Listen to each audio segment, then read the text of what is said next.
Hello, assalamu alaikum everybody. Hope you're all safe, sound, and healthy. And I'm back. Yep, because there's so much going on. I really don't know because I'm thinking that, because there's already so much going on, how much can I tell you about it?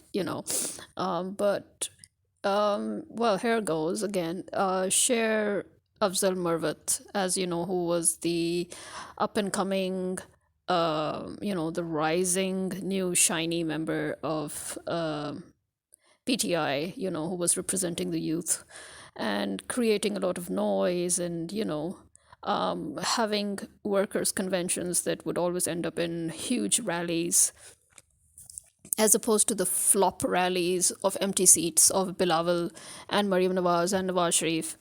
So yeah, they actually, if you remember the last time they attempted an arrest and he was whisked away by the people.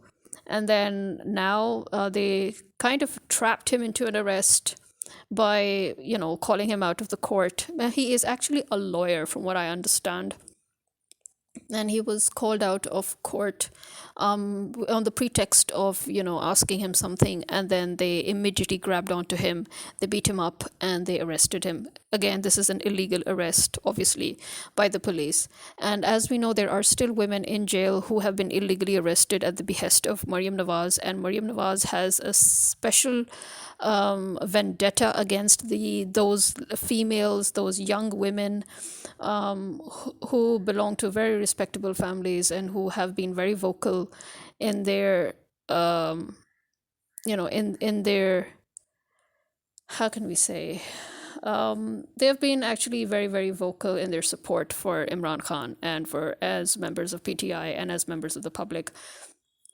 And they are constantly being kept in jail even though the court has ordered their release. And why is that so? Because Mariam Nawaz apparently inherits this whole country. So, with all of that going on, now we have also, as you know, the heated argument. It's not even an argument, actually. It was just Imran Khan trying to put forward his claims and his statements, and the judge not letting him to. So, all of this, whipping up a storm. We have got the people of Pakistan who are now getting more and more angry, but as I've said again and again, their anger is not doing anything.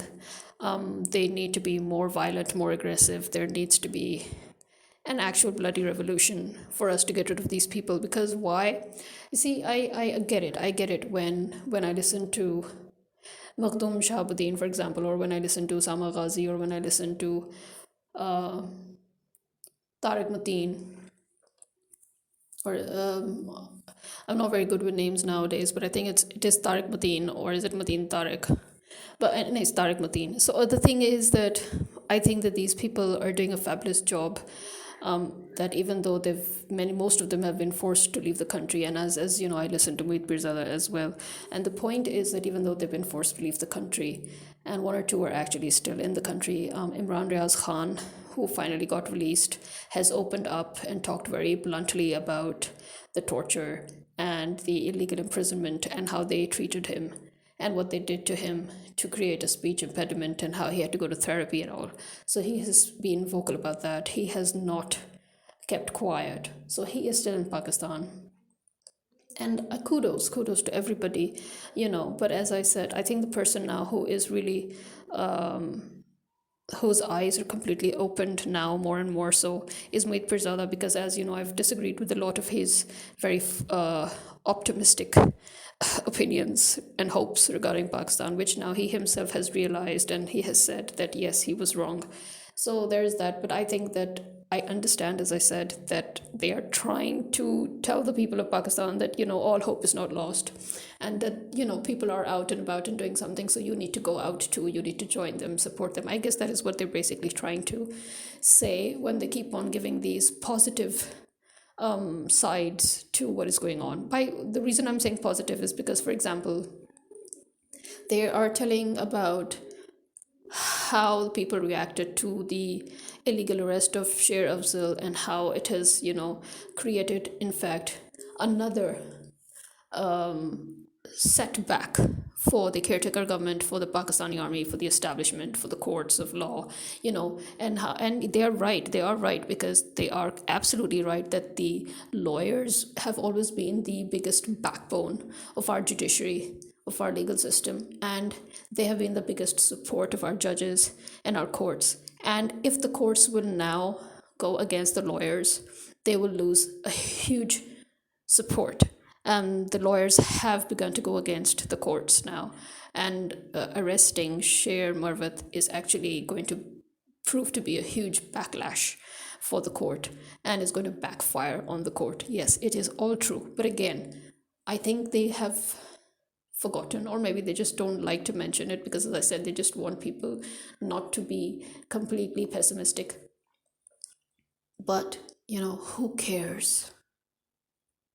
See, that is what they need to mention. Who cares? Who cares that Imran Khan is still winning when he's in jail? Who cares that only a total of 400 something people listened to and watched Nawaz Sharif's whining speech, where he, sort of became a self declared future Prime Minister of Pakistan, and he addressed the nation as if he has already been made Prime Minister of Pakistan? Who cares that only 400 something people from the whole wide world listened to him and his address? Who cares that Maryam Nawaz has always had flop jalsas? Who cares that the crowd actually shouted and yelled at Maryam Nawaz and told her to get lost? And some of them even started hitting her. Who cares that Sher Marvat's arrest is going to backfire on the court? Who cares that the rift between the public of Pakistan and the Pakistan army has now become so huge that it cannot be mended? Who cares that the Pakistani establishment has trapped itself in its zeal to follow its US master? You see, they don't care. If they cared, then as the journalists themselves have mentioned, the court had given them a way out in a very beautiful, in a very gentle, in a very nice way, in which they could save their face. But they refused to do so because they don't care. If you don't care, then it's all lost, For example, as I said again, to me, Imran Khan needs to be out of jail, and he needs to be alive and kicking for me to consider that he has won and that he's okay.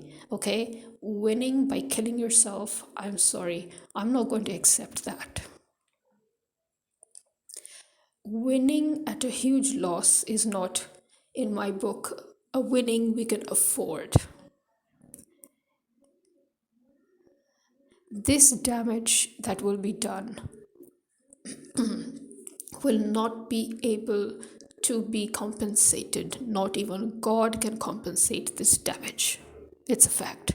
So instead of looking at everything at the moment politically, we should open our eyes wide and realize nothing is political, as we have accepted ourselves. Nothing is legal, nothing is political. Everybody has basically crossed all possible boundaries.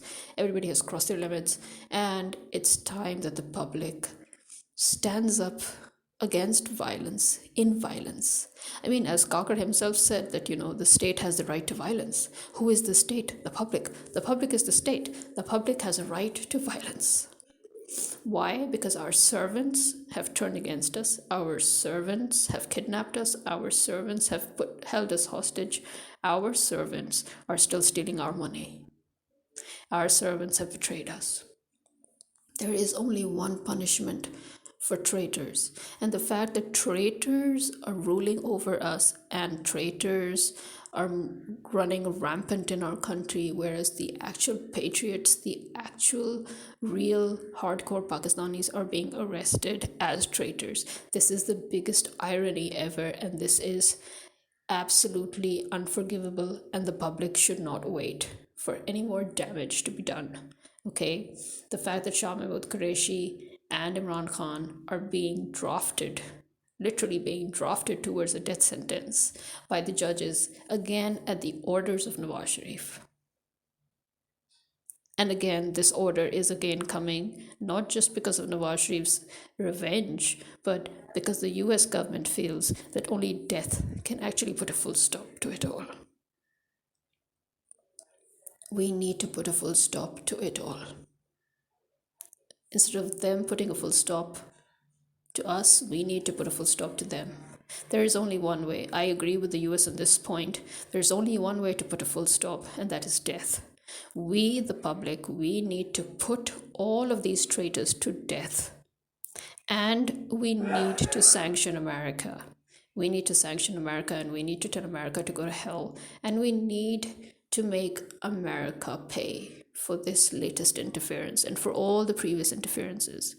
We need to put a full stop. This can only be done through death. We need to hang every single person who was involved in the ousting of Imran Khan's government. Every single person, from the bureaucrats to the judges, to the lawyers, to the people in NAB, to the people in public prosecution, to the people in the army, to the people in the establishment, to the people in the bureaucracy, to the people amongst the politicians. We need to put all of them to death. There is, I'm sorry, no other way. So yeah, who cares? They don't care. We need to make them care. They don't care because we're not doing anything. They don't care because at the end of the day, they're still getting their way. They don't care that we have a problem with what they're doing. So the only way for us to show them, to make them care, is to kill them all, so that nobody would ever dare do the same thing to us ever again. And we need to charge America for going against the international law and for committing war crimes and committing murder on our soil. So this is it from me, and this is me signing out. Khuda Hafiz.